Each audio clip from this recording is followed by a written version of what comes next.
내가 생각했을 때는 이번에 20번 하고 그 다음에 30번 두 문제 21번 21번하고 30번이 둘 다 역함수에 대한 개념을 물어본 거고 20번은 작년 수능 20번이랑 좀 비슷한 느낌입니다. 그래서 그것들을 한번 볼게요. 자, 일단은 14번부터 14번이 아니라 문항번호 잘못 적혔어요. 19번이었죠 이게?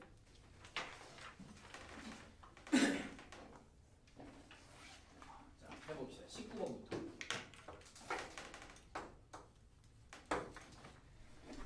요건 뭐 빈칸 넣기 중에서 그렇게 어렵게 나온 문항이 아닙니다. 맞지? 왜냐면 아이디어를 다 줬기 때문에. 그래서 지금 내가 이 문제를 실은 이유는 이 아이디어를 생각하고 가자 그겁니다. 뭐라고 돼 있냐면 A, B, C, D 4개를 곱한 게 2의 n제곱하고 3의 n제곱 두 개를 곱한 항이야.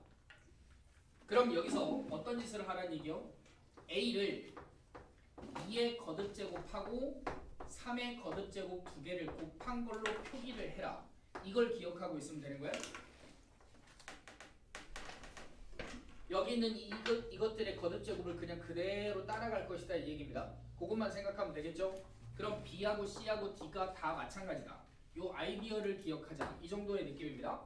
그렇게 됐을 때 4개를 다 더한 게 뭐래요?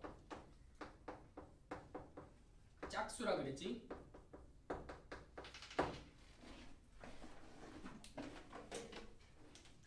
그래놓고 지금 케이스도 다 분리해놨어?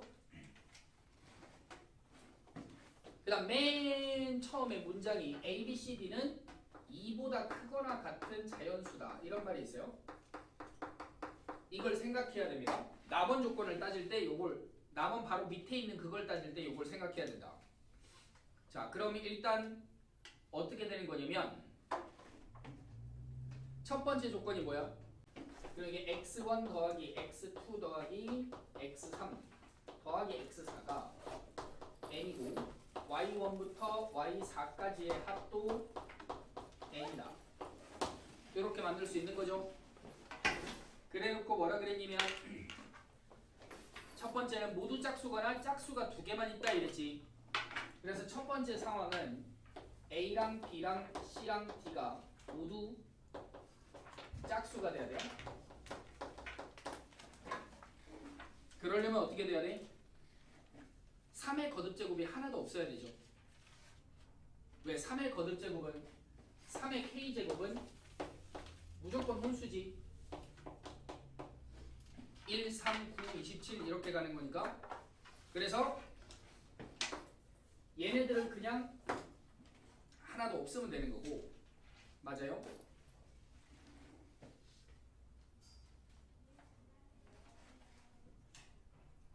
뭐라고 돼 있어?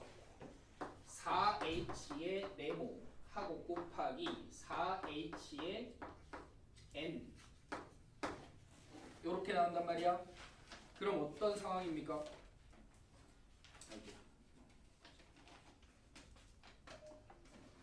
친절하게 다 줬죠? x1부터 x4가 모두 뭐래? 자연수라 그랬지.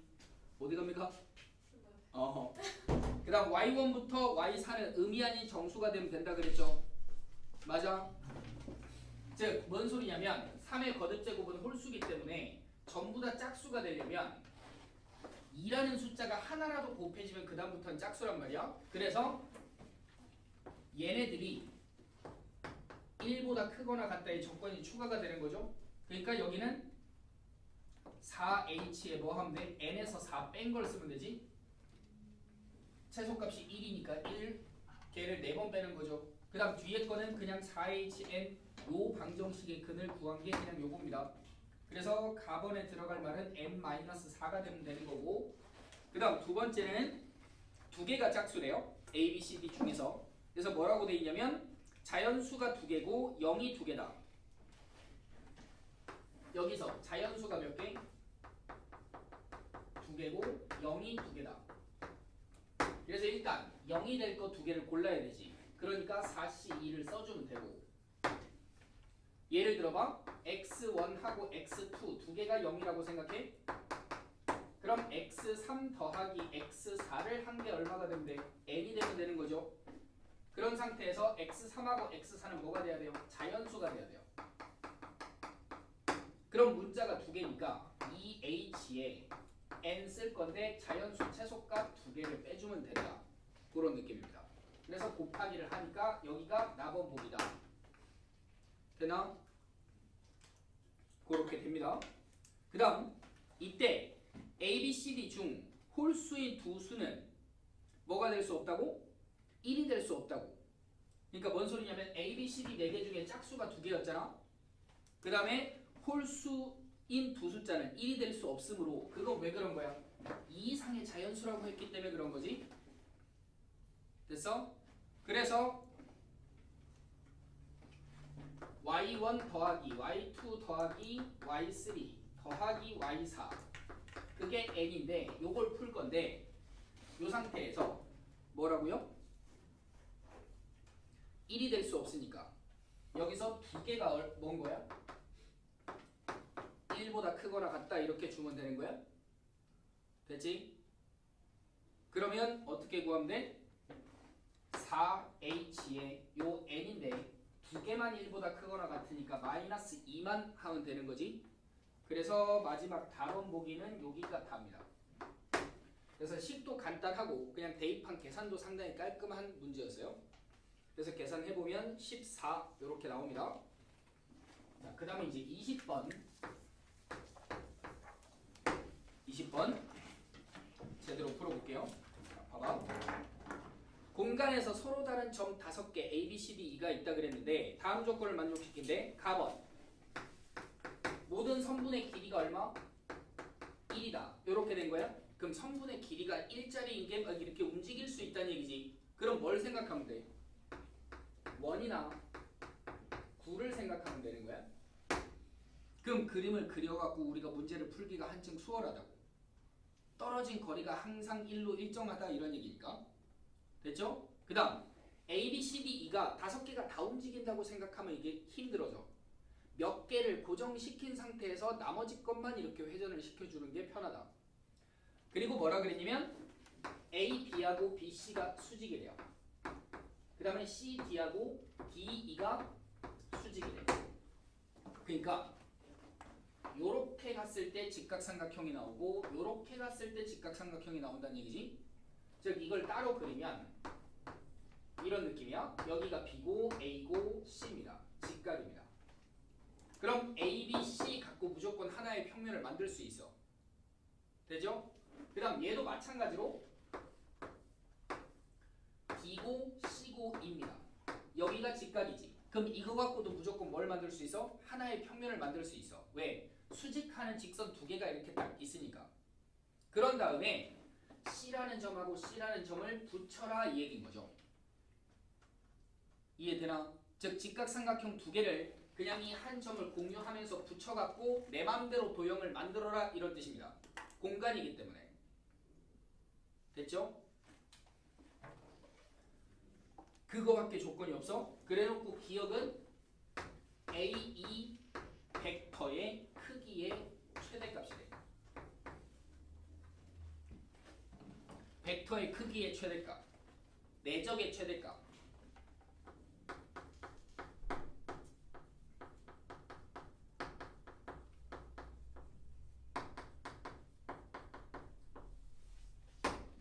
많이 연습했던 거지. 어떻게 하라 그래서? 크기가 일정한 벡터들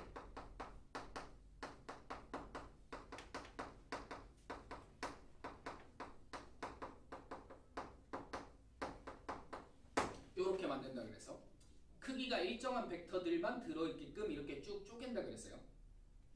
알았죠? 그럼 여기서 보면 지금 AC 벡터가 크기가 루트 2죠. 1, 1이니까. 그 다음에 C2 벡터가 크기가 얘도 역시 루트 2란 말이야. 돼? 그럼 왜 C2를 잡았을까? A에서 2로 가잖아. 그러니까 중간에 내 맘대로 한 점을 지나고 가면 된단 말이야. 이해됐어?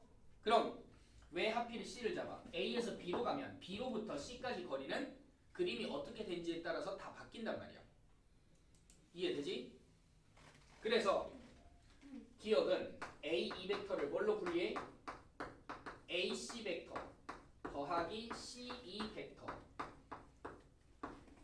분리하는 거야. 되겠지? 그럼 벡터 두 개를 더한 거의 크기가 가장 클 때가 언제냐 이거죠. 언제야? 최대차수는 세 점이 일직선상에 있을 때. 크기가 일정한 벡터 두 개를 붙여갖고 가장 큰 벡터를 만들어라 그러면 예를 들어 그냥 이렇게 하는 거야. A가 있어. 요렇게 그냥 C를 고정시켜봐. AC 벡터를 내가 고정시켰다고 가정을 해. 그럼 여기서 C에서 E로 가는 벡터가 이렇게 움직인단 말이야. 이해돼? 그 말은 뭔 말이 돼? 얘가 중심이고 반지름이 루트 2인 9를 그렸을 때 그 9 위에 있는 모든 점은 2라는 점이 될 수 있어. 되죠? 그래서 그럼 이렇게 그리는 거지. 내가 뭘 그리는 거냐면 C가 중심이고 반지름이 루트 2인 9를 그린 거야. 이렇게. 그 9 위에 있는 모든 점이 2가 다 될 수 있다 이런 얘기입니다. 그랬을 때 A 2벡터의 크기의 최대값은 점 3개가 일직선상에 있을 때 루트 2하고 루트 2를 더한 거 2 루트 2가 최대값이다. 이렇게 가는 거야. 그럼 최소값은 얼마야? 0인 거지. A하고 2가 뭐할 때? 같을 때 그때는 최소값을 가진다. 그래서 답은 0이 될 수 있다. 이건 너무 뻔하니까 최대값을 물어본 거다. 됐나요? 즉 한 평면상의 모든 점이 다 찍혀 있을 때 그때 최대값을 가진다. 그런 느낌이야.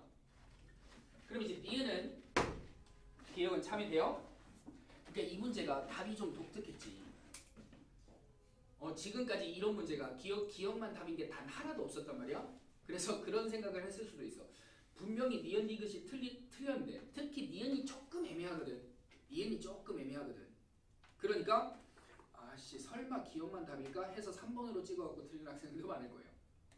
그러니까 답의 확신을 가져야 돼. 답의 확신을 가져야 돼. 지금까지 많이 나왔던 답의 형태가 아니라고 이게 답이 틀린 게 아니야. 알았지? 옛날에 이런 적이 있었어. 국어 시험이 국어 몇 문제죠? 45문제죠. 45번, 44번, 43번, 42번 전부 다 답이 똑같은 경우가 있었어. 수능 때. 실제로 5번, 5번, 5번, 5번이었어. 근데 막상 이 상태로 그럼 이게 한 지문이란 말이야. 그지? 네 문제가 한 지문이거든. 근데 답을 봤더니 전부 다 5번이야. 제대로 풀었음에도 불구하고 조금 찝찝하단 말이야. 그래서 숫자를 바꿔갖고 틀린 애들이 있었어요. 이런 경험 판례가 있기 때문에 우리가 쓴 답에 확신을 가지면 된다. 한번 풀어갖고 그게 참인 걸 확인했으면 중간에 왠지 아닐 것 같은데 라고 생각하고 바꾸지 말자. 애매하면 절대 바꾸면 안 돼. 그냥 그 상태로 쭉 가는 게 나아요. 알았지? 완전히 틀렸다는 확신이 있기 전까지는 답은 안 고치는 게 나아요. 자 그럼 니은 갑니다. A, B 하고 D, E가 뭐래? 수직이다 이랬지. A, B하고 D가 수직이래요. 어떻게 됩니까?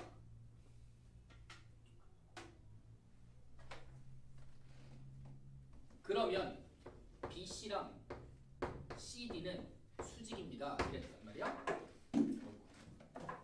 그러니까 이 명제가 참인지 거짓인지를 볼 때는 일단 이걸 만족하는 그림을 몇 개를 하나 그려보는 거야. 됐지? 그래서 되면 또 바로 그려보고 만약에 또 돼. 그럼 이게 항상 참일 거니까 증명을 시도하면 되고 만약에 하나를 딱 그렸는데 안 되는 경우가 생겨. 그럼 그게 발레니까 그냥 거짓 이래버리면 된다고? 아까 내가 뭐라 그랬지? 평면 하나를 고정시키고 그리는 게 편하다 그래서 삼각형 ABC를 이용해서 만든 한 평면을 고정시킬 거야.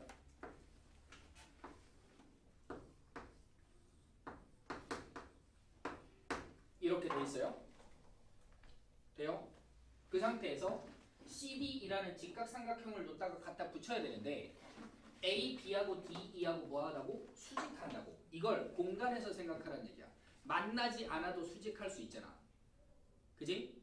어떻게 되면 돼? 얘가 이 삼각형 전체랑 수직이면 떨어져 있어도 무조건 수직인 거지. 됐어? 삼각형 전체랑 수직하기만 하면 된단 말이야. 즉 D2가 삼각형 ABC가 만드는 평면 전체의 법선 벡터가 되면 무조건 AB랑은 수직이 된다. 그래서 아무렇게나 법선 벡터를 이렇게 만들어. 여기가 D고 여기가 E입니다. 되나요? 그럼 이 D라는 요 놈을 봐봐. 이 밑에 있는 평면에다 그려도 되고 떠 있는 상태로 그려도 되는 거야. 알았지? 그럼 요렇게 연결하면 여기가 직각인 거지. 됐어? 빨간색은 평면 전체랑 수직이야. 그럼 그랬을 때 BC하고 CD는 무조건 수직이니? 이걸 위에서 바라봐봐. 위에서 바라보면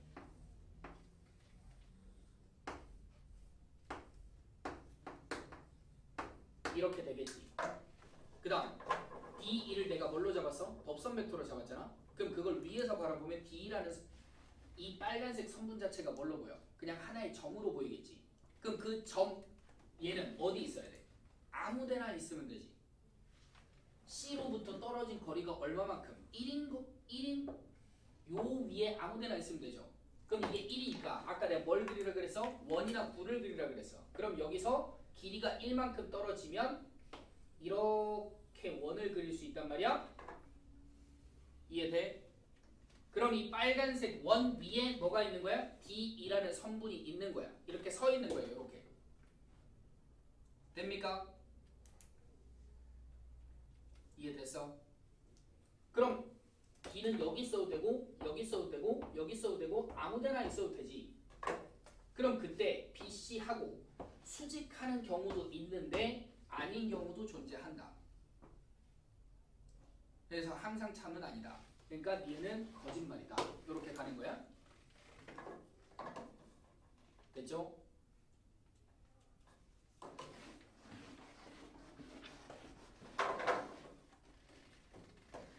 그러니까 내가 20번을 갖고 하고 싶은 얘기는 이겁니다. 선분의 길이들이 전부 다 1로 고정돼 있잖아. 그런 다음에 이게 움직이는 점이래. 그럼 그 점의 자치를 찾아야 될 거라고. 그럼 뭘 생각하라고? 원이나 구를 생각한다. 원이나 구를.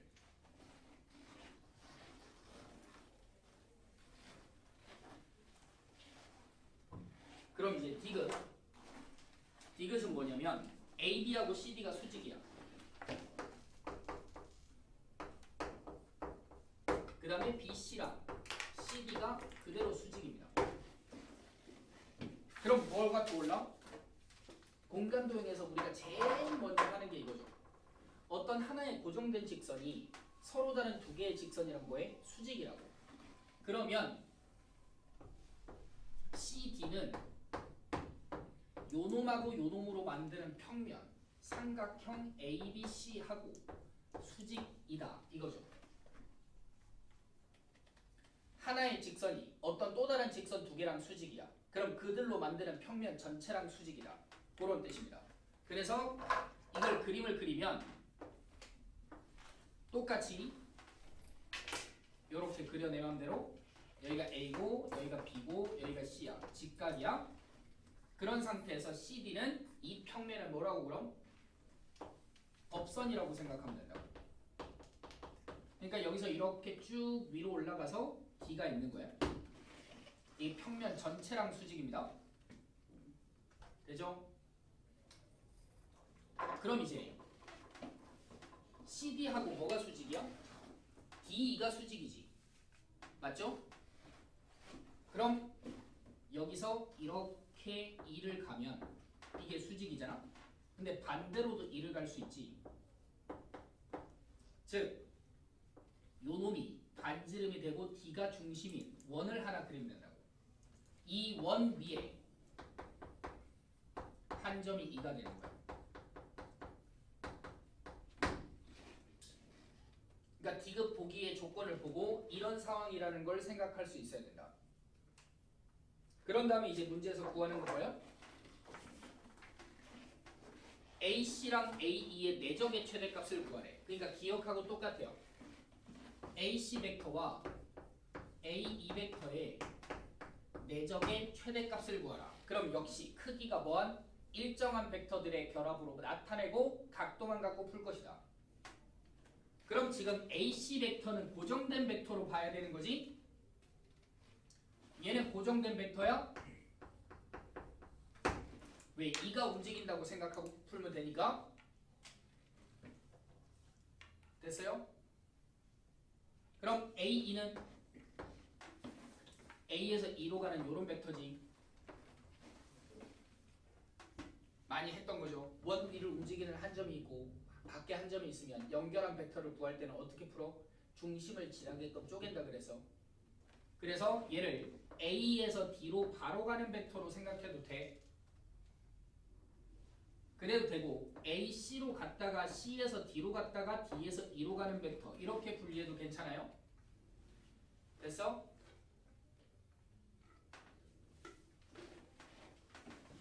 그럼 얘는 AC 내적 A에서 C 갔다가 C에서 D 갔다가 D에서 E로 가는 벡터로 분리해보자. 왜 중간에 지금 C를 거쳤냐면 한 평면상의 벡터들을 깔아주는 게 내적을 구하는 게 편하거든. 자, 그럼 요렇게 가면 어떻게 돼? 같은 벡터의 크기 내적이니까 크기의 제곱이지. AC의 길이가 지금 루트 2인 거 알겠죠? 그래서 요거는 루트 2의 제곱이 되고 그럼 2야. 그 다음 AC하고 CD는 수직이니까 얼마야? 0 되겠죠? 그럼 나오는 게 뭐야? AC 벡터와 DE 벡터란 말이야.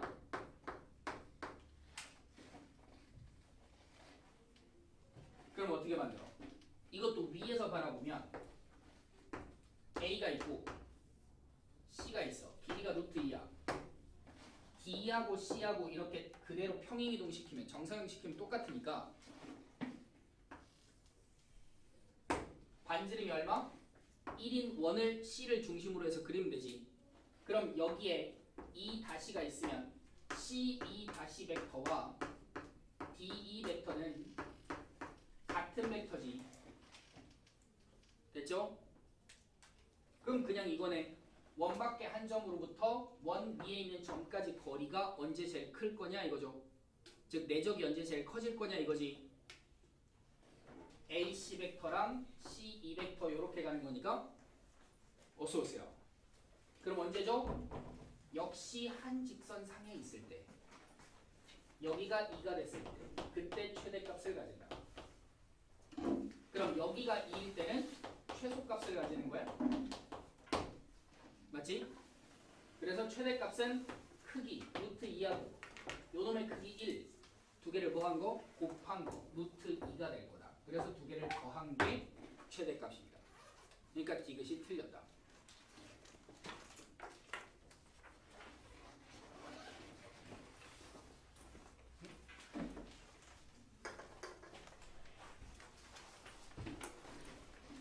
됐죠? 그럼 넘겨보세요.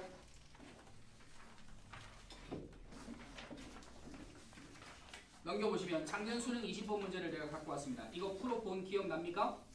내가 저번에 평가원 모의고사만 좀 몰아서 줬잖아. 풀어봤었어야 돼. 해볼게요. 작년 수능 20번입니다. 그리고 월요일날 이런 형태의 문제를 한 몇 개만 더 갖고 와서 조금 더 연습을 할 거예요. 자, 좌표 공간에 한 직선 위에 있지 않은 점 3개가 있대. 밑줄 쳐봐. A, B, C는 일직선이 안 돼. 무슨 뜻이야? 평면을 만든다 이런 뜻이야. 평면의 결정 조건. 한 직선 위에 있지 않은 점 3개. 그 다음에 점 하나, 직선 하나. 만나는 두 직선, 평행한 두 직선. 그럼 하나의 평면을 만든다. 이거지. 됐지? 그런 다음에 뭐라 그랬냐면 다음 조건을 만족시키는 평면 알파에 대해서 어떤 평면 하나가 있대요. 되죠? 각 점 ABC와 평면 사이의 거리 중에서 제일 작은 거를 D알파라고 해서 거리의 최소값 D알파 이렇게 된 거야. 근데 어떤 조건을 만족해야 되냐면 알파라는 평면은 AC랑은 만난대. 그 다음 BC랑도 만난대요. 그 말은 교점이 탕 두 개 있다는 얘기죠. 그럼 그 두 개를 연결하면 뭔 말이야? 교선이 생긴다라는 뜻이지. 됐어? AC하고 만날 거니까 AC라는 선분 위에 있는 점 하나가 알파 평면에 있다는 얘기야. BC하고 만날 거니까 BC 위에 있는 점 하나가 알파 평면 상에 있다는 얘기입니다. 그럼 그 두 개를 연결한 게 뭐야? 교점이 최소 두 개는 생긴다는 얘기죠. 그러니까 교점 두 개가 나오면 그 두 개를 연결하면 교선이 생긴다. 이런 뜻이야. 즉 평행하지 않는다는 얘기입니다. 왜? 평행하면 A에서 내리든 B에서 내리든 C에서 내리든 거리가 항상 똑같잖아. 뭔 소리냐면 ABC가 포함된 평면이 있어. 근데 알파 평면이 만약에 이거랑 평행해. 그러면 거리는 다 똑같죠. 맞지? 근데 문제에서 요 말 때문에 교선이 존재하니까 평행은 아니다. 이런 상황이야.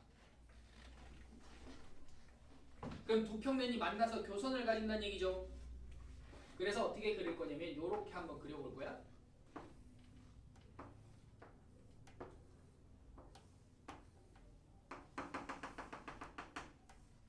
요렇게 그려볼 거야. 밑에 걸 알파 평면이라고 할게요. 그래야 수선의 발을 내리기가 편하기 때문에. 그러면 이게 삼각형 ABC를 포함한 평면이야. 그럼 ABC를 찍어야 돼. AC하고 만나고 BC하고 만난다. 뭔 말이게? 교선을 기준으로 해서 A랑 C는 다른 쪽에 있다는 얘기지. BC도 다른 쪽에 있다는 얘기야. 근데 A, B하고는 안 만난다 그랬잖아? 그럼 A, B는 교선의 입장에서 같은 쪽에 있다는 얘기입니다. 되나요? AC랑 만난다 그랬으니까 교선을 기준으로 삼각형 ABC를 포함한 이 평면을 잘라보면 교선이 이렇게 있으면 C가 여기 있으면 A는 여기 있다. 이런 느낌인 거예요. 다른 쪽에 있어야 돼. 그래야 연결시키면 만날 거니까. 그 다음 BC도 다른 쪽에 있어. 그리고 AB는 안 만나. 따라서 A, B가 교선의 입장에서 같은 쪽에 있고 C는 다른 쪽에 있다. 이런 상황이 되는 거야. 이해되죠? 그래서 그냥 밑에 C가 있다고 생각하고 여기 A가 있고 여기 B가 있다고 합시다. 그 다음에 이거 헷갈리면 안 돼. 나번 조건에서 평면 알파는 AB랑 만나지 않는데 그 AB가 직선이야 선분이야? 선분이지 선분. 선분의 동그라미하세요. 이걸 잘못 봐갖고 직선 AB라고 생각하면 알파 평면이랑 AB가 평행해야 되지. 맞지? 직선하고 안 만나려면 평행해야 돼. 근데 선분하고 안 만나려면 선분은 시작과 끝이 있으니까 그냥 여기 평면이 있으면 이렇게 돼 있어도 안 만나는 거야. 그러니까 직선이 아니라 선분이라는 걸 생각해야 돼. 그걸 잘못 봐갖고 직선으로 보면 A로부터의 거리랑 B로부터의 거리는 같구나 이 생각을 하면 안 된다는 얘기요. 됐나요? 자, 그럼 이제 어떤 그림인지 대충 그려본 거야. 여기서 뭐 하라고 했어? 각 점으로부터 거리의 무슨 값? 최소값이래. 그러면 무슨 짓을 해야 돼?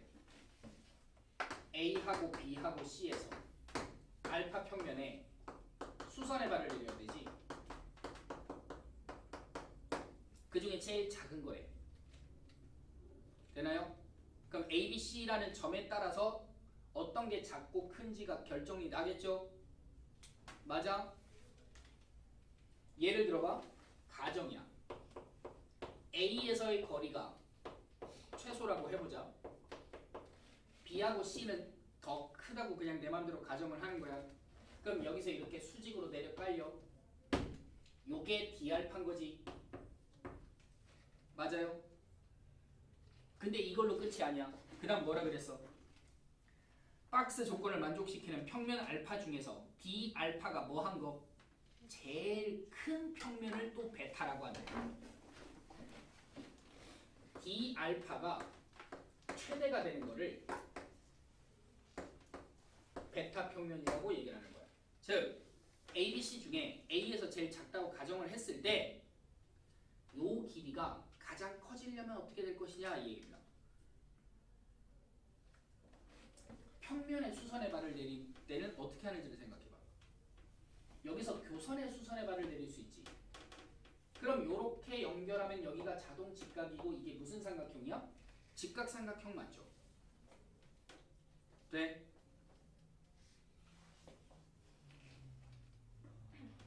이해됐어? 즉 뭘 하겠다는 얘기야? 교선을 기준으로 해서 이 평면을 회전을 시키는 거야.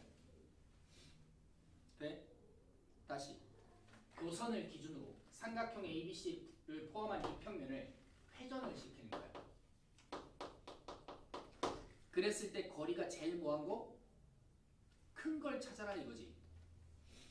맞아? 그럼 이렇게 회전이 되면 요 점하고 이 교선에 내린 수선의 별이 뭐 할 수 있어? 같아지는 순간이 생기지. 되나? 같아지는 순간이 생긴다고. 아, 교선에 내린 수선의 발과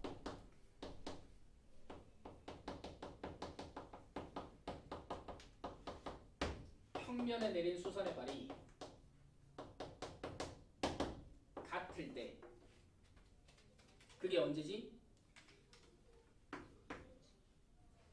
두 평면이 수직으로 만나면 요 평면 상에 있는 모든 점에서 수선의 발을 내리면 교선에 놓일 거 아니야. 네. 그럼 이게 조금 회전돼 갖고 수선의 발을 내리면 이렇게 내려갈 거니까 이 길이보다 이게 더 크다. 아, 두 평면이 뭐 할 때? 수직일 때.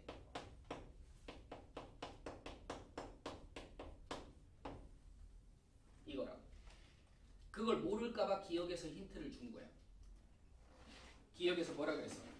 평면 베타는 세 점을 지나는 평면과 수직입니까? 이렇게 물었다고.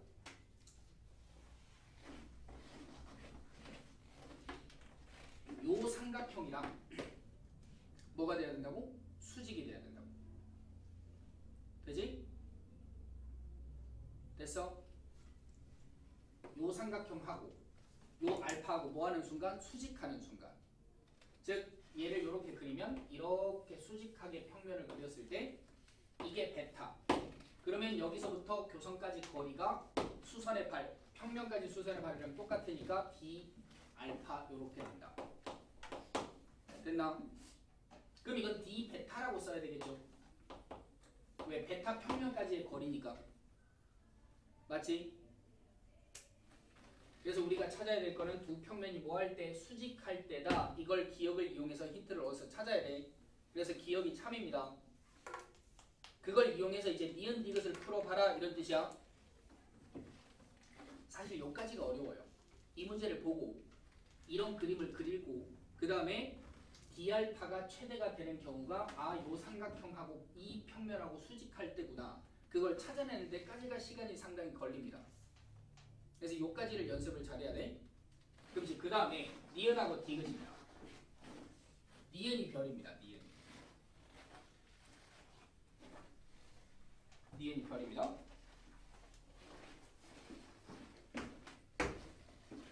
그럼 지금 이제 그림을 어떻게 그리면 될 거냐면 삼각형 ABC를 포함한 평면과 베타는 수직인 거 맞죠?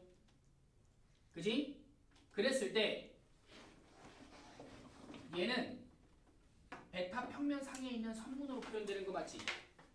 어차피 교선의 수선의 발을 내렸을 때 그 길이니까. 그래서 베타 평면만 그립니다.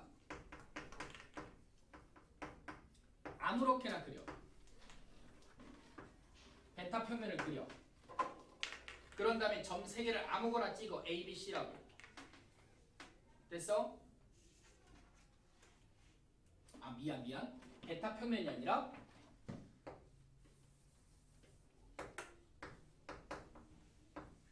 삼각형 ABC를 포함하는 평면이야. 그지? 그럼 베타 평면은 어떻게 표현돼? 여기서 이렇게 있는 거죠. 요렇게 있는 거죠. 요렇게. 맞아? 그러니까 베타 평면은 교선처럼 보입니다.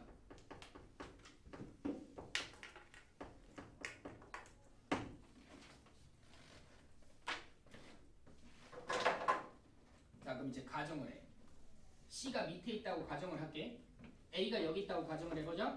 B가 여기 있다고 가정을 해보자. 내 맘대로 그린 거야. 그럼 지금 나는 어떻게 그린 거냐면 A에서의 거리가 더 짧게 그린 거야. 알았지? A에서 거리가 더 짧게 그린 거야. 됐어? 그럼 B는 생각할 필요가 없죠. 맞아요? 근데 문제는 뭐라 그랬냐면 B알파가 최대가 될 때 베타를 찾아라 이랬잖아. 그지? 즉 이 교선 자체가 베타 평면으로 보이는데 얘가 밑으로 내려갈 수가 있고 움직일 수 있단 말이야. 요 길이 중에서 뭐한 거? 최대값을 찾아야 돼. 이해돼? 그럼 요게 조금 더 밑으로 내려가면 이렇게 더 커지죠. 요렇게 가면 요렇게 더 커지지. 요렇게 가면 요렇게 더 커지는데 문제는 뭐냐면 A에서 내린 거리가 제일 작다고 생각해갖고 이렇게 쭉 내리면 내려갈수록 커지긴 하는데 그래버리면 어느 순간부터는 C로부터의 거리가 더 짧아지죠. 다시 요렇게 된 상태에서는 요만큼의 길이랑 요만큼의 길이랑 둘 중에 이게 더 작은 상태야? 맞아? 작은 것 중에 제일 큰 거 이렇게 가야 되는 거지. 이해돼? 그럼 이 교선을 조금 더 내려버리면 이게 늘어나는 대신에 요 놈은 줄어든단 말이야. 됐어? 그때 요 놈하고 요 놈하고 둘 중에 누가 더 큰가 작은가를 비교를 해야 된다고. 아 그러니까 교선을 뭐 했을 때 움직였을 때 A로부터의 거리와 C로부터의 거리 중에 뭐 한 거? 작은 거. 그게 내가 찾는 답이거든. 됐어? 그럼 A에서 내린 거리를 계속 작은 걸로 생각하려면 AC를 연결한 직선을 그었을 때 AC의 무슨 점? 중점을 찍어주면 걔를 통과할 때 직각으로 내리고 직각으로 내리면 이만큼하고 이만큼의 길이가 같아진단 말이야. 그래서 요까지 내려가면 이만큼의 길이가 최소값이면서 제일 커지는 거야. 근데 더 내려가 버리면 A에서의 거리가 아니라 C에서의 거리로 바뀌게 된다. 됐어? 그래서 A에서 내린 거리가 제일 작다고 생각하고 이게 제일 커질 때가 언제라고? 교선이 AC에 뭘 지날 때? 중점을 지날 때. 그럼 만약에 다르게 그려. 여기 교선이 있어. B가 더 작고 A가 여기 위에 있어. 여기 C가 있다고 생각해봐. 그럼 그때는 B에서부터의 거리와 C에서부터의 거리 둘 중에 작은 게 최소값인 거지. 그러면서 그게 제일 커져야 돼. 그러니까 BC의 무슨 점을 지날 때? 중점을 지날 때 요놈이 같아져서 이게 제일 작은 값이면서 최대가 된다. 이런 느낌인 거야. 그래서 AC의 중점이나 BC의 중점을 지난다. 이렇게 설명을 할 수 있습니다. 알겠죠? 그럼 니은 참이야. 그 다음 이제 디귿. 니은까지를 해석해야 돼. 디귿은 니은을 이용하는 거야. 니은을 이용하는 거야. 자, 봐봐. 요 그림을 봐. 교선으로부터 B가 더 멀리 떨어져 있죠. 그죠?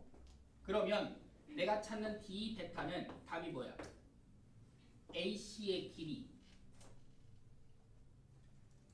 뭐하는 점? 2등분하는 요점 끊어주고 얘로부터 요까지 길이죠. 즉 이 상태면 A로부터 평면까지 거리, C로부터 평면까지 거리 어차피 둘이 같으니까 요걸 최소값으로 생각하면 되는 거지. 즉 이때는 A라는 점으로부터 베타 평면까지 거리가 되는 거야. 근데 이때는 요게 더 짧잖아. 그러니까 B로부터 베타 평면까지 거리가 D 베타가 된다. 요런 느낌이야. 그럼 이건지 이건지를 어떻게 구분해? C에서부터 A까지 B까지 누가 더 멀리 떨어져 있는가를 보면 되죠. 맞나요? 누가 더 멀리 떨어져 있는가를 보면 되는 거지. 뭔 소리냐면 봐봐라. 이렇게 된단 말이야.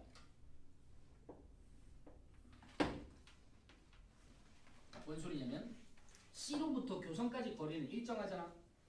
그지? 그럼 A에서 길이가 최소가 되려면 요 길이가 짧아야 되죠. 맞아? 따라서 AC의 길이랑 BC의 길이의 대소관계만 비교하면 되는 거네.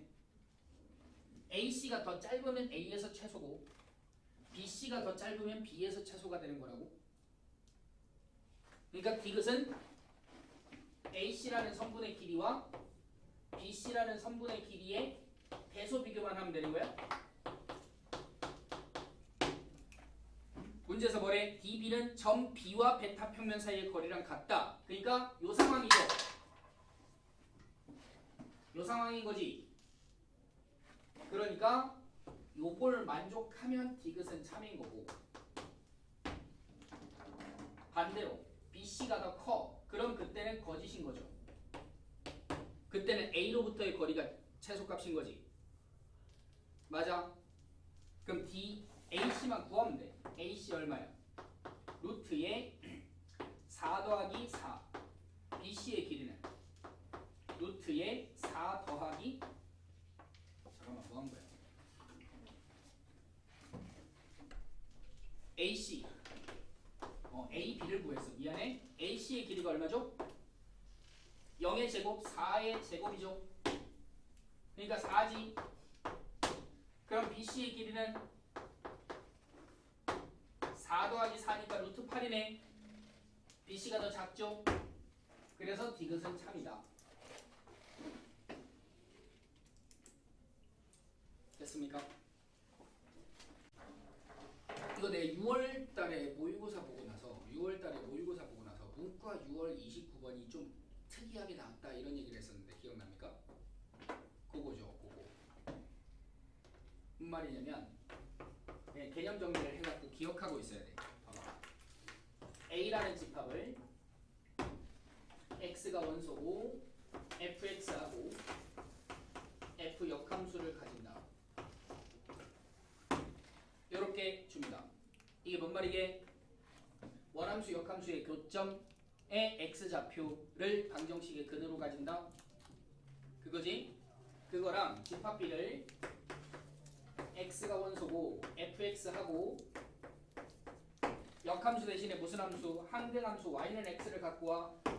그런 다음에 교점을 구해. 돼요? 이렇게 된 두 집합을 비교할 때 우리가 고1 때 그 다음 지수로그 함수 할 때 계속 풀었던 논리가 뭐야? 원함수랑 역함수의 교점은 y는 x상에서 생긴다. 이렇게 계속 기억했단 말이야. 이걸 구분해야 된다고. 구분해야 된다고. 뭐에 따라서? 함수 fx가 뭔지에 따라서. 증명은 굳이 안 해도 돼. 그냥 결과만 기억하고 이대로 따라 풀면 돼. fx가 증가함수야. fx가 증가함수야. 요놈의 증명이 이번 모의고사 해설에 보니까 있더라. 그걸 한번 그냥 쭉 읽어보세요. fx가 증가면 a라는 집합과 b라는 집합은 무조건 같은 집합이 됩니다. 그러니까 1학년 때부터 계속 풀었던 논리는 시험 문제에 항상 증가함수만 나왔어. 그러니까 무조건 y는 x상에 있어. 돼요? 증가함수일 때는 원함수 역함수의 교점은 무조건 y는 x 위에 있다 가 지금 이 말이야. 알았지? 근데 fx가 감소면 b라는 집합이 a라는 집합이랑 같은 게 아니라 포함되는 경우가 생겨요. 포함되는 경우가 생깁니다. 뭔 소리냐면 y는 x 말고 다른 데서 교점을 가질 수 있다는 뜻이에요. 다른 데서도 교점을 가질 수 있다는 얘기예요. 감소함수면. 예를 들어볼게. 그냥 x 세제곱의 그래프를 그려봐. 그럼 여기다가 y는 x를 그려? 그럼 역함수를 구하면 어떻게 돼요? 요렇게 되는 거지. 그래서 교점이 무조건 y는 x 상에 있는 거죠. 맞아. 근데 마이너스 x 세제곱의 그래프를 그려봐. 그럼 요렇게 될 거 아니야? 그럼 y는 x는 이렇게 그려? 그럼 역함수는 어떻게 그려? 얘를 y는 x에 대해서 대칭하니까 이렇게 그려지고 요거를 대칭하니까 이렇게 그려져요. 됐죠? 그래서 0에서 교점이 하나 생기고 요 점하고 다른 데서도 교점이 생기는 거예요. 됩니까? 그래서 이때는 집합 A는 뭐야?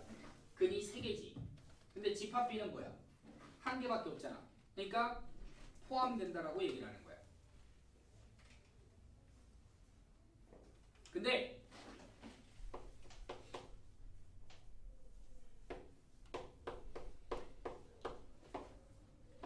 (2분의 1의 x제곱의 분수함수의 그래프, 아니 왜 이래? 지수함수의 그래프는 y는 x를 그려버리면 감소해도 여기서밖에 교점이 안 생기죠. 그러니까 감소한다고 무조건 b가 a랑 다르다라는 얘기를 못해. 같을 수도 있는데 다를 수도 있다 이 얘기입니다. 증가함수일 때는 무조건 둘이 똑같은 집합인데 감소일 때는 같은지 다른지를 몰라 이 얘기야. 되지? 응? 그리고 반드시 원함수 역함수가 교점이 생기나? 그렇진 않죠. 교점이 안 생길 수도 있죠. 이해돼? 자, 그럼 어떻게 얘기를 해야 되느냐? 감소함수일 때는 그럼 교점은 어떻게 생기느냐? 일단 fx하고 y는 x 요거의 근은 무조건 교점이 됩니다. 네? 그 점을 x좌표를 알파라고 해보자. 됐어? 그럼 두 번째는 어디서 생기느냐? 즉 얘랑 얘를 찾을 때는 어떻게 하는 거냐? 원래 함수랑 y는 x의 교점을 지나면서 얘랑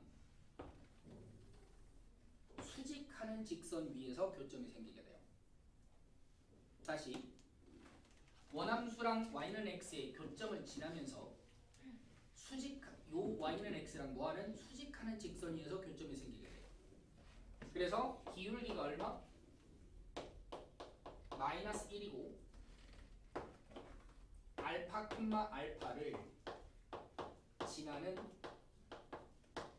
직선 위 거기서 원함수 역함수의 교점이 생길 수 있다. 네.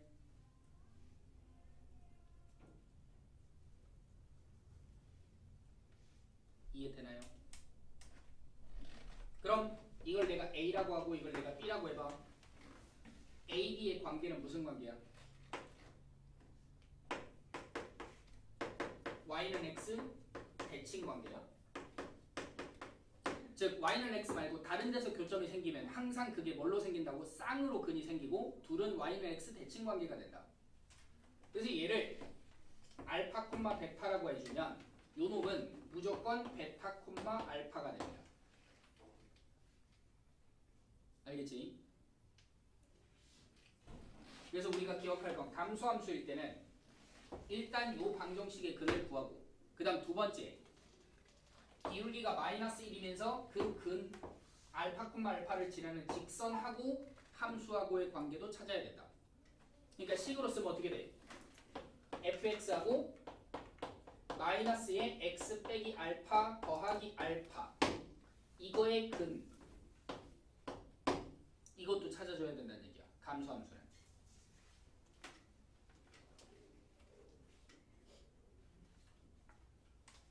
알았죠?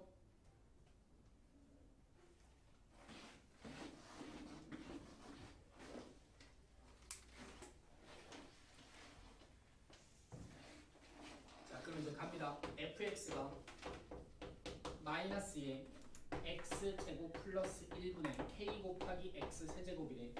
k는 1보다 크다 그랬어. 그지? 뭐라 그랬냐면 원함수 역함수랑 만나는 점의 x좌표 중에서 가장 작은 걸 알파, 가장 큰 걸 베타 이랬죠. x좌표 중에 가장 작은 거 큰 걸 찾아라 이랬지. 그래서 뭘 생각해야 돼? 얘가 증가인지 감소인지부터 확인해야 돼. 증가인지 감소인지부터 확인해야 돼. 그럼 봐봐. f의 역함수가 존재한다는 얘기죠. 그러니까 이게 1대1 대응은 무조건 될 거란 말이야. 맞아? 즉 미분해갖고 0 되는 게 안 나온다는 얘기지. 나와도 접하는 분근으로 나올 거란 얘기죠. 맞나요? 이해됐어? 그러면 요 놈이 증가인지 감소인지를 파악하고 싶어. 어떻게 하면 돼? x를 무한대로 극한을 보내보면 돼. 쌤 그 생각을 왜 했습니까? 이게 분수함수란 말이야. 극한을 구하기가 쉽잖아. 극한을 구했을 때 증가함수면 무한대로 발산할 거고 감소함수면 마이너스 무한대가 될 거야. 되지? 그럼 x를 무한대로 보내봐. 분모 무한대고 분자도 무한대인데 분자가 차수가 더 크죠? 맞죠? 그럼 차수가 더 크니까 이건 발산이죠? 방향만 생각해. 무한대를 세제곱해도 무한대지. 근데 앞에 마이너스가 있잖아. 그러니까 마이너스 무한대 맞죠? 그러니까 이렇게 밑으로 처박히는 그림인 거야. 따라서 이게 무슨 함수가 돼? 감소함수가 되는 거야. 됐죠? 그럼 뭘 찾아야 돼? 일단 fx랑 y는 x의 근은 찾아놓고 출발해야 돼. 알았지? 왜? 여기서는 무조건 교점이 생길 거니까. 됐어? 그래서 첫 번째 fx 이 두 번째입니다. 첫 번째 확인할 거 증가인지 감소인지 체크.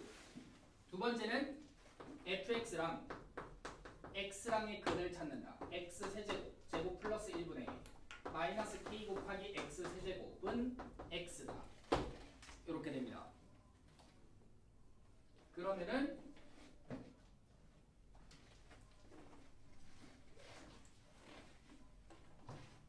근이 뭐죠? 이렇게 곱하면 되지.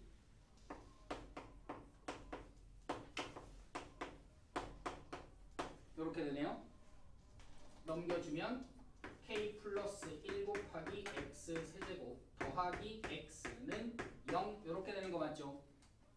그럼 x로 묶어 k 플러스 1 곱하기 x 제곱 더하기 1 이렇게 나오는 거 맞아?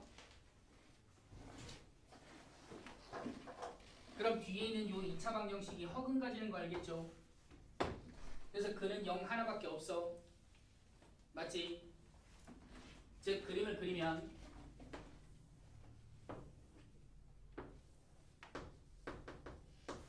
y는 x랑 fx가 0에서 만나는 거야. 0,0에서 만나는 거야. 그런 다음에 이게 감소해. 그러면 그냥 대충 내가 아래로 블록으로 그릴 거야. 내 맘대로 그렸어. 되나요? 이런 상태입니다. 그래서 역함수를 구하면 마이너스 x랑의 교점이 원함수 역함수의 교점이야. 요거 봐. 기울기가 마이너스 1이고 알파 콤마 알파를 지난다 그랬잖아. 그 알파가 뭐야? 원함수랑 x의 교점이라 그랬지. 맞아?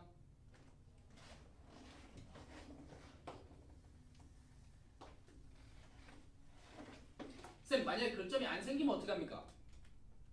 그럴 수도 있죠. 함수에 따라서는. 근데 그럼 이 문제가 성립이 안 되지. 그지? 뭔 소리냐면 y는 x랑의 교점은 0,0 하나밖에 없단 말이야. 그럼 다른 데서 교점이 안 생기면 근이 하나거든. 그럼 제일 작은 거 큰 거 얘기를 못 한다고. 그래서 실제로 뭘 해야 돼 이제 fx하고 마이너스 x의 교점을 구해야 돼. 되나? 그러면은 x제곱 플러스 1분의 마이너스 k 곱하기 x 세제곱은 마이너스 x입니다. 플러스가 들어가고 0은 찾을 필요 없죠. 그러니까 약분시키고 풀어도 되지.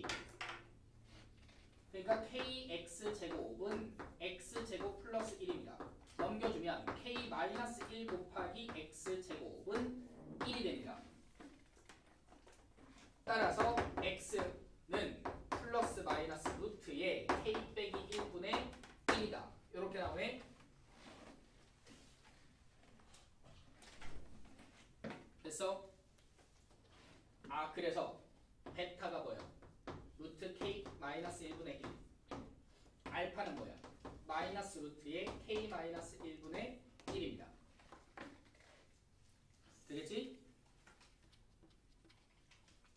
알파 베타가 지금 뭐가 반대야? 두 개가? 부호가 반대죠. 왜 부호가 반대일까? y는 x랑 하필이면 0,0에서 만나는 거야. 그러니까 요점하고 요점의 중점이 y는 x랑의 교점이 돼야 돼. 쌤 그럼 무조건 부호 반대겠네요? 그렇지 않다고.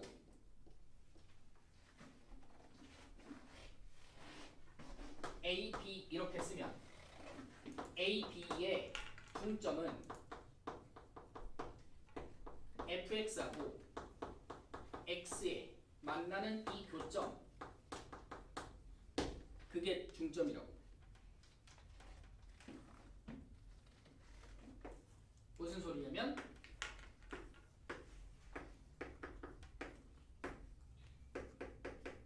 1,1을 지나는 감소함수를 그려봐. 됐어? 그럼 원함수 역함수의 교점은 1,1을 지나고 기울기가 마이너스 1인 직선을 그었을 때 만나는 두 점 이거거든. 그럼 요놈하고 요놈의 교점 중점은 뭐야? 1,1이니까 이때는 이 두 개가 부호 반대가 아니지. 두 개 더해서 2로 나눈 게 1이 돼야 된다고. 이해돼? 근데 이건 하필이면 교점이 원점이라서 두 개를 더해서 2로 나눈 게 0이니까 두 개가 부호가 반대다. 이렇게 나오는 것 뿐이야. 그러니까 이 부호 반대를 기억하면 안 된다는 뜻이에요. 요점을 알파라고 하고 요점을 베타라고 합시다. 그럼 문제에서 구하는 걸 봐. f 플라임 베타랑 g 플라임의 알파가 얘 두 배가 서로 같을 때 상수K를 구하라 그랬지. g는 뭐냐면 역함수의 느낌이죠. 따라서 역함수를 찾아갖고 문제를 풀지를 못하니까 한 문자를 소거해. 알파를 마이너스 베타로 쓸 거야. 그럼 요점의 y좌표는 얼마지? 마이너스 베타, 알파죠. 그럼 요점의 y좌표는 베타다. 이런 상황이야. 그리고 알파 베타는 실제로 식을 쓴 게 이겁니다. 그 다음 이제 문제가 새로 출발해. f의 역함수가 gx가 아니에요. 그죠? f의 역함수가 gx가 아니다. 그걸 주의해야 돼. f의 x 빼기 2베타 더하기 2알파의 역함수를 gx라고 했어. 어떻게 해야 돼?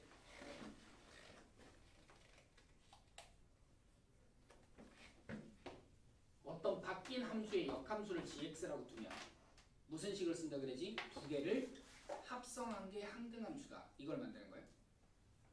합성을 하는 거예요. 두 개를. 역함수의 미분의 핵심이야. 두 개를 합성한 게 항등함수다를 만드는 거예요. 그러니까 f의 gx 마이너스 2베타 플러스 2알파가 x다. 이렇게 썼는데 식을.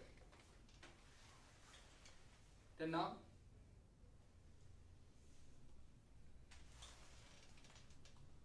그래놓고 이제 미분합니다. 왜? g 플라임 알파랑 f 플라임 베타 이런 게 나와 있으니까 미분해 보면 f 플라임이 gx 마이너스 2베타 속미분하면 g 플라임 x. 2알파는 숫자니까 미분하면 죽죠. 그 다음 x 미분하면 1 이렇게 되는 거 맞지? 지금 조건이 뭐야? f 플라임의 베타와 2 곱하기 g 플라임의 알파가 같다 이런 조건이죠. 그래서 g의 도함수의 x자리에 뭘 집어넣어야 돼? 알파를 집어넣어야 돼. 그러니까 요 식에다가 x자리에 알파를 집어넣어봐. 그럼 f 플라임의 g의 알파 마이너스 2베타 곱하기 g 플라임의 알파는 1입니다. 그럼 g 알파가 뭔지를 알아야 되죠. 그래서 요 식 초록색 식에도 x자리에 알파를 대입합니다. 됐어? 알파 대입하고 알파 대입합니다. 그럼 이거 넘어가면 f의 g알파 마이너스 2베타가 마이너스 알파가 되지. f의 함수값이 마이너스 알파가 돼야 돼.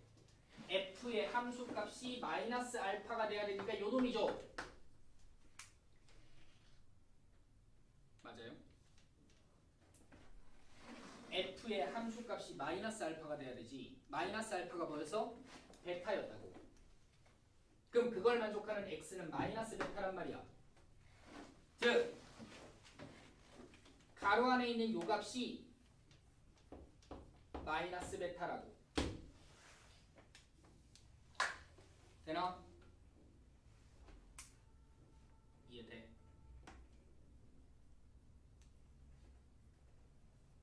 됩니까? 그럼 g 알파는 얼마? 베타인 거지. 맞지? 그럼 g 알파가 베타야. 요따가 베타를 집어넣어. 그럼 관계식은 뭐가 돼?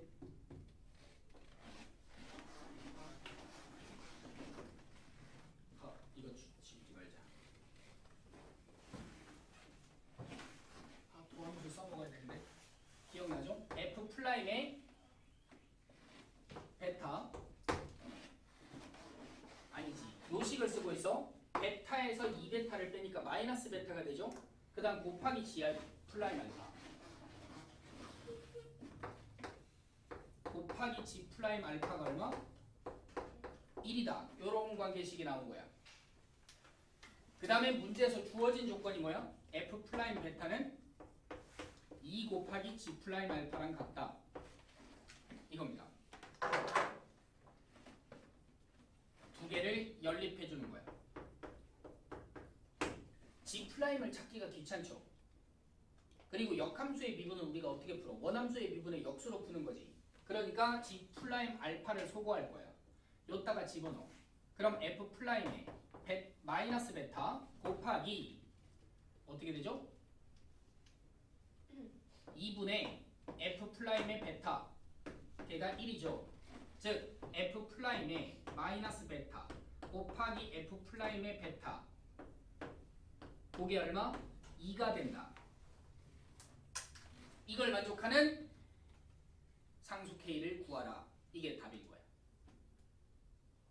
됐어? 다시 일단 알파 베타가 뭔지 찾았죠. 그 다음 요 함수의 역함수를 gx라 그랬어. 그래서 두 개를 뭐해서? 합성해서 식을 하나 써. 그 다음에 미분해서 식을 하나 써. 왜? 요놈을 구하기 위해서. 알았지? 여기다가 알파 대입해갖고 g알파가 뭐? 베타인 걸 찾았어. 그런 다음에 여기다가 베타를 대입하니까 식이 어떻게 나왔다고? f 플라임의 마이너스 베타 곱하기 g 플라임 알파는 1이라고. 그 다음 얘는 문제에서 주어진 식이라고. 그 식하고 두 개를 연립할 거다. 그럼 이제 문제가 좀 짜증나. 왜? 마이너스 베타를 집어넣었단 말이야. 마이너스 베타를 집어넣었단 말이야. 요게 이제 빠르게 풀 수 있는 방법이야. 봐봐. fx가 지금 원점 대칭인 거 알겠어? 제곱 짝수차, 세제곱 홀수차. 우함수분의 기함수 하면 기함수잖아. 얘가 원점 대칭이라고. 그러니까 f 프라임 x는 y축 대칭 우함수라고. 그래서 얘를 f 프라임의 베타라고 써도 돼. 이게 계산을 빨리 하는 방법이야. 만약 만약에 이걸 네가 못 찾았어. 그러면 x자리에 이제 마이너스 베타를 집어넣어. 어디다가 f''에다가. 그 다음 x자리에 베타를 집어넣어. 그런 다음에 두 개를 곱한 게 1이다. 이렇게 풀면 돼. 근데 요걸 찾았으면 이 식이 f' 베타의 뭐가 제곱이 2가 된다. 이렇게 찾는 거죠. 그럼 f' 베타는 여기서 헷갈리면 안 돼. 제곱해서 2면 플러스 마이너스 루트 2 두 개지. 그럼 답은 뭔데? 마이너스 루트 2죠. 왜? 감소니까. 증가가 아니라 감소니까.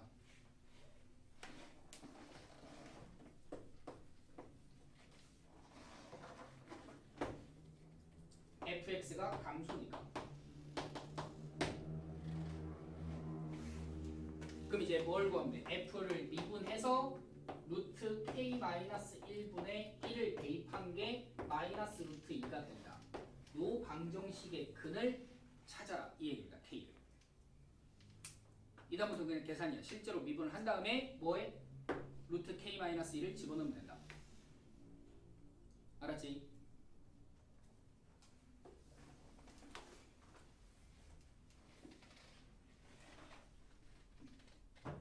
그러니까 여기서 gx를 f의 역함수로 생각하면 안 되는 거야. 일단 알파 베타를 찾을 때 원함수 f랑 역함수의 근을 찾은 거고, 그 다음 요놈을 역함수를 gx라 그래서 gx는 아예 다른 값이야.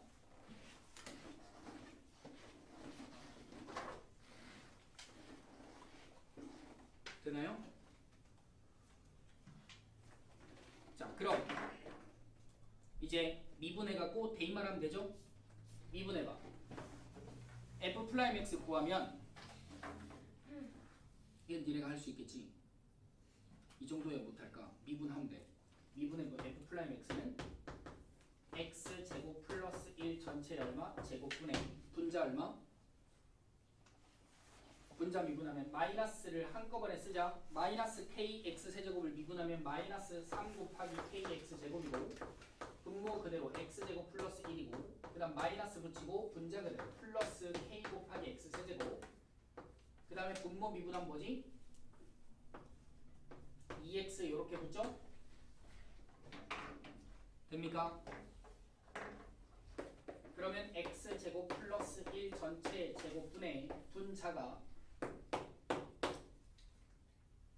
2k 마이너스 3k 마이너스 k 곱하기 x 4제곱 빼기 3 곱하기 k 곱하기 x 제곱 이거네요. 그죠? 마이너스 k 곱하기 x 제곱으로 묶어버리면 x 제곱 플러스 3 나오고 x 제곱 플러스 1 전체의 제곱이다. 이게 F'입니다. 그럼 이제 루트 k-1분의 1을 대입하면 돼요. 그러면 k 빼기 1분의 1 더하기 1 전체 제곱분의 분자는 마이너스 k 하고 우리 월요일날 시험 본 거에 21번의 느낌이 팍 들지 않니? 계산이 상당히 복잡한 미분계수 두 개 구하는 거 있었잖아. k-1분의 1 k-1분의 1 더하기 3입니다. 번분수니까 그냥 통분해서 정리하면 되죠.